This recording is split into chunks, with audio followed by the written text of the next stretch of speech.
आदि तीर्थंकर श्री आदिनाथ भगवान की, चैतन्य चमत्कारी श्री पार्श्वनाथ भगवान की, श्रीमद् भद्र बाहु श्रुत केवली भगवान की, श्रीमद् कुंद कुंद आचार्य देव की, संत शिरोमणि अध्यात्म योगी आचार्य गुरुवर श्री विद्यासागर जी महाराज की, केवलिए परम मंगनी हारिका मां पूर्णमती माता जी की, केवलिए समस्त हारिका संघ की। भव्य जीवों, जैसे कि आप जानते हैं कि मिठाई पचाने के लिए पाचन शक्ति मजबूत चाहिए। अगर एवरेस्ट के शिखर पर सफलता पानी है, वहां तक पहुंचना है, तो मजबूत सीना तो चाहिए ही चाहिए। बहुत दूर का देखने की तमन्ना है तो इसके लिए नजरें भी पैनी चाहिए। दौड़ की प्रतियोगिता में आपको स्वर्ण पदक चाहिए है तो इसके लिए मजबूत पैर तो चाहिए ही चाहिए। घुटने की मजबूती अवश्य चाहिए। ठीक उसी प्रकार से आचार्य भगवान कहते हैं कि समय सार ग्रंथ के अनुसार निज आत्म तत्व की, शुद्धात्म तत्व की वैसी ही अनुभूति करना है तो आपके उपयोग की बिल्कुल एकाग्रता तो चाहिए ही चाहिए। बिना उपयोग की एकाग्रता से कार्य नहीं हो सकता और बिना स्वानुभूति के सुख का अनुभवन हो ही नहीं सकता। सच्चा सुख, आत्मिक सुख, स्वाधीन सुख तभी प्राप्त हो सकता है जब हम अपने उपयोग को शांत करके रुचि पूर्वक अपने ही आत्म सन्मुख न हो, तब तक यह सुख की अनुभूति नहीं हो सकती। वैसे सुख का अनुभव तो आप भी करते हैं, लेकिन यह सुख इंद्रिय सुख है, अतीन्द्रिय सुख नहीं है। इंद्रिय जनित सुख है, मन को अच्छा लगने वाला सुख है, जो कि आज सुख रूप है, कल दुख रूप हो जाता है। वही वस्त्र आज अच्छे लग रहे हैं, लेकिन गर्मी आते ही अच्छे नहीं लगते, भार स्वरूप लगते हैं। जो आज वस्तु खाने में अच्छी लग रही है, बुखार आते ही वह कड़वी लगने लग जाती है। जो आज व्यक्ति बहुत अच्छा अपना सा लग रहा है, प्यारा बेटा लग रहा है, लेकिन जब हमारे अनुसार न चले तो वही हमें दुश्मन सा लगने लग जाता है। मतलब ये है कि संसार की वस्तुओं के प्रति हमारे विचार बदलते चले जाते हैं, लेकिन जो मैं हूँ आत्म तत्व, वो सदा से एक जैसा हूँ। पहले भी यही था, आज भी यही हूँ, आगे भी यही रहूंगा। अपने आत्मा के विषय में राग और द्वेष नहीं होते। स्वाभाविक दृष्टि बनती है, लेकिन वहां दृष्टिपात करता ही नहीं। कभी आपने सोचा हो, जिस सुख को तुम चाहते हो वह सुख परलोक में साथ नहीं जाने वाला है। जो आज सुख भोग रहे हो वह सुख क्या परलोक में साथ जाएगा? बिल्कुल नहीं। लेकिन जो धर्म कर रहे हो, जिस धर्म से सुख की प्राप्ति होती है, वह धर्म परलोक में भी साथ जाने वाला है। उसका जो फल है सुख, वो साथ में जाने वाला नहीं है। लेकिन जो धर्म ध्यान कर रहे हो वो परलोक में भी साथ जाने वाला है। पूछना चाहती हूँ, तुम किसको पसंद करते हो? धर्म को पसंद करते हो या कि उसका फल जो सुख है उसको पसंद कर रहे हो? प्रश्न तुम्हारे सामने, बड़ा पैना प्रश्न है। अपने अपने गिरेबान में झांक करके शांति से पूछना।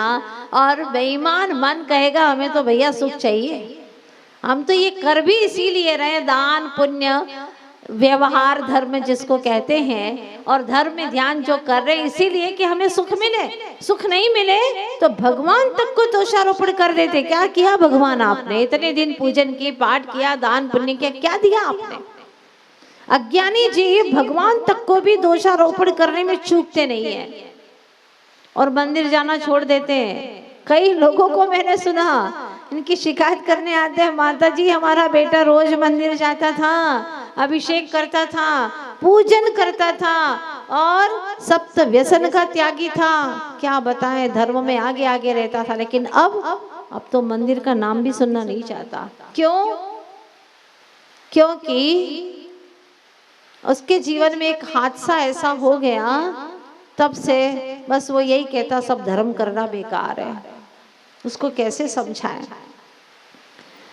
बात समझने की है। क्या आप जिस तरह से दूध में जामन डालते हो ना, क्या बोलते हैं उसको, दूध के अंदर जामन डालते हो ना, तो जामन डालते ही तत्काल वो दही बन जाता है क्या? बोलो, टाइम लगता है कि नहीं लगता? लगता है, थोड़ा समय लगता है। जैसे ही बैंक में पैसा रख दिया तुमने, तत्काल ही उसका ब्याज आ जाता है क्या? नहीं आता, थोड़ा टाइम लगता। भाई महीना तो होने दो, उसका भी एक टाइम पीरियड होता है, इतने समय के लिए रखोगे तो ब्याज मिलेगा। ठीक उसी तरह से आज जो तुमने पुण्य किया है उसका फल लगे हाथ मिलने वाला नहीं है, और जो तुमने पाप किया है उसका फल भी तुम्हें लगे हाथ मिलने वाला नहीं है। उसका जब उदय आता है, वो जब पक जाता है, कर्म पक जाता है, तब वह उदय में आता है। और जब उदय में आता है तब तक आप भूल जाते हैं कि मैंने कब किया था, मैंने तो ऐसा कुछ किया ही नहीं है। क्योंकि हम अपने हर बुरे काम को करके भूल जाते हैं, और अच्छा काम थोड़ा सा भी करें तो उसको बहुत याद रखते हैं। मैंने दिया था ना, वहाँ दान दिया था, इतना ऐसा परोपकार किया था, इतनी करुणा की थी। 100 में एक अच्छा काम कर लिया, 99 काम तो बुरे किए हैं तुमने। एक काम के लिए अपने आप को पुण्यात्मा ठहराते हो तो 99 काम के लिए पापात्मा हो ये भी तो ठहराओ, ये भी तो तय करो। लेकिन जीव मानने को तैयार होता ही नहीं है। तो बच्चे होते हैं ना, आप लोगों ने देखा होगा कभी, जो आम की गुठली होती है उसको बो देते हैं और उसके ऊपर मिट्टी वगैरह अच्छे से लगा देते हैं और देखते रहते हैं। सवेरे डाली, शाम को फिर खोल करके देख लेते हैं अंकुर निकले कि नहीं निकले। फिर उसकी सीटी बजाते हैं घिस करके, अच्छी सीटी बढ़िया बजती है। बच्चे लोग अपने खेल खेल में ऐसा करते हैं। तो अंकुर फूटे कि नहीं फूटे? अरे फूटे ही नहीं है, वापिस रख दिया। फिर सवेरे आकर के फिर देखता है, बार बार दिन में 2-4 बार उसको देखता रहता है। तो जो अंकुर 7 दिन में फूटने वाले थे वो फूटते ही नहीं है। इसके लिए आपको सब्र करना पड़ेगा।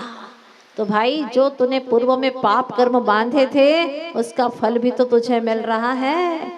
इसलिए जो हो रहा है उसको होने दे, तू तो मात्र अपने परिणामों को पवित्र कर। ये जो कर्म का उदय आ रहा है इसमें किसी जीव के प्रति बुरे भाव मत कर।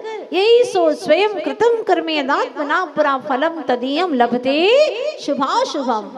जो मैंने पूर्व में कर्म किए हैं उसी का फल मुझे शुभ और अशुभ रूप में प्राप्त हो रहा है। अगर ये सोचेगा, परिणामों को शांत रखेगा और कर्म रहस्य को जानेगा तो अपने आत्म स्वरूप को भी एक दिन अवश्य पहचानेगा कि कर्म मुझसे भिन्न है, मैं भिन्न हूँ। ये समय सार ग्रंथराज है।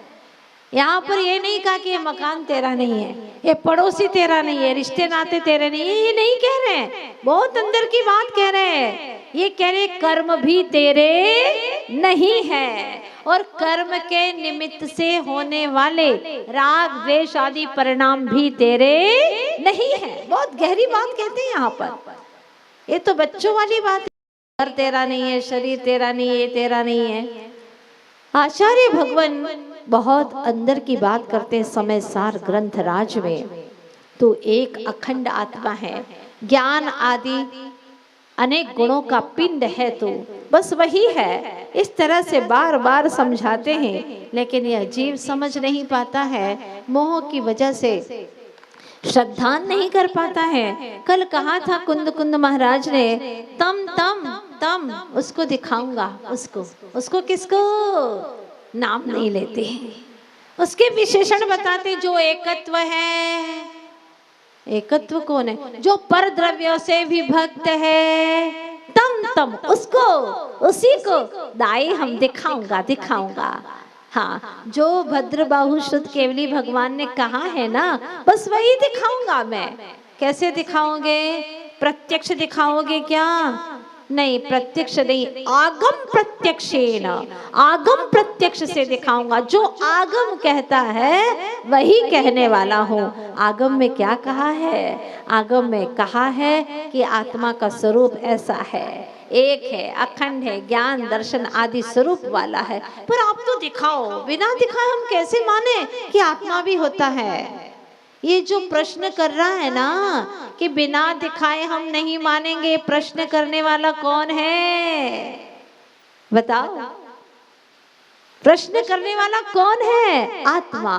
प्रश्न का उत्तर समझने वाला कौन है? आत्मा। ये जड़ वस्तुएं नहीं समझती, माइक के माध्यम से आप तक पहुंचा सकते, लेकिन माइक कुछ नहीं समझता, क्योंकि उसमें ज्ञान नाम का गुण है ही नहीं। ये जीव नहीं है, ये अजीव है, अचेतन है।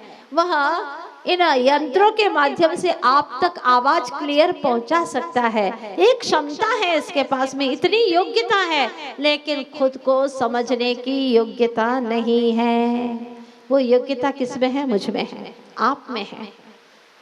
वो योग्यता मुझे प्राप्त हुई, मैं जीव हूँ, इससे बड़ी महिमा और क्या हो सकती है? इतनी महिमावंत चेतना होकर के भी तो पुद्गलों को इकट्ठा कर रहा है। हाँ, इसका मतलब तो अपनी महिमा जानता ही नहीं। पिताजी, मैं आपका बेटा हूँ और आप मेरे रहते अपने भाई के बेटे को पूछते हो, अपने मित्रों के बेटे को पूछते हो, इनकी प्रशंसा करते हो। कभी मुझे पूछा भी है आपने? इतना प्रेम से मुझसे कभी बोला भी है आपने? नहीं बोला। अगर उतना प्रेम से हमसे भी पूछ लेते तो हम आपके थे और आपके ही हमेशा रहते, लेकिन आपने हमारे साथ में ऐसा नहीं किया। अच्छा व्यवहार नहीं किया पिताजी आपने। बच्चे गुस्सा हो जाते हैं कि नहीं, बताओ ना। हाँ, तो हमने अपने निज आत्म शुद्धात्म द्रव्य की महिमा तो जानी ही नहीं और पद द्रव्य को इकट्ठा करते रहे। महाराज कहते हैं, काहे अपनाए तूने माटी के ढेले, हीरा पन्नाया माणिक रूप अलबेले, पुद्गल अचेतन से प्रीत बढ़ाई, काहे भिखारी आगे झोली फैलाई, रघुकुल के राम तूने काहे को रीत गवाई, चेतन अपनी ही महिमा भुलाई, चेतन अपनी ही महिमा भुलाई, रघुकुल के राम तूने काहे को रीत गवाई, चेतन अपनी ही महिमा भुलाई, तूने अपनी ही महिमा न जानी। क्या कहते आचार्य जी? क्या कर रहे हो? घर में क्या इकट्ठा किया है? ये हमारा घर है, ये फर्नीचर है, ये वो है, ये धन दौलत है, ये हमारी है। कौन सा बड़ा काम किया रे तूने? चेतन होकर के पुद्गल के ढेलों को इकट्ठा कर दिया। कल समझा था ना, स्टोन पत्थरों को कंकरों को इकट्ठा कर लिया और उसी में मौज मानता है, अपनी महिमा समझता है कि मैंने कितना धन इकट्ठा कर लिया। मौलिक समय को गवा करके कंकर पत्थरों को इकट्ठा किया और अंत में सबको छोड़ करके चल दिया। बोलो, ये सच है कि नहीं है? यही सच है। आज तक यही किया। हीरा पन्ना माणिक रूप, अलग तरह तरह के रूप, ओहो, रूप को निखारता रहा जिंदगी भर तक। 80 साल की बूढ़ी हो गई पर ब्यूटी पार्लर जाना छूटा है नहीं उसका। रूप को और संवार रही है, और संवार रही है, संवार लो। अंत तो काया तारी राख रे थवानी, जो जे रे तारी जिंदगी जवानी, जिंदगी जवानी अल्या नथी रहवानी, जो जे रे तारी जिंदगी जवानी। देखना, देखते ही देखते ये पानी का बुलबुला फूट जाएगा, ये जवानी छूट जाएगी, बुढ़ापा आ जाएगा। जो जे रे तारी जिंदगी जवानी, तेरी जिंदगी जाने वाली है, तो क्या सोच करके बैठा है? ये पुद्गल के ढेले के ऊपर इतना इतरा रहा है, ये घर मेरा है। बताओ, पुद्गल के ढेले के सिवा और क्या है इसके अंदर? बताओ, कुछ और है क्या? कितने घर छोड़े अभी तक? कोई हिसाब किताब है? कुछ नहीं। अनेकों अनंतों अनंतों स्थान छोड़ दिए तूने। स्थान अनंत नहीं थे, लोकाकाश तो असंख्य प्रदेश ही है।